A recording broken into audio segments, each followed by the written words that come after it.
চিকিৎসক প্রদীপ দাসের বাড়িতে কালকে রাত্রে হাতি হানা দিয়েছে। বারান্দা থেকে একটি ধানের বস্তা নিয়ে চলে গেছে। ঘরেও ঢুকেছিল।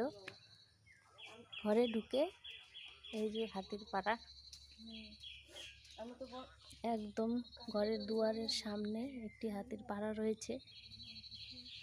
এখান থেকে বারান্দা থেকে একটি ধানের বস্তা নিয়ে চলে গেছে।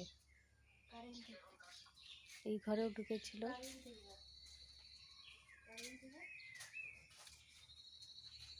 এই যে এখানে একটি পাড়া ছিল,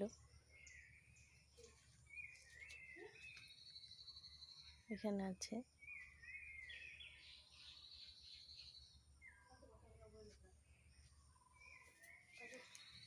বল একটু কি বলবো?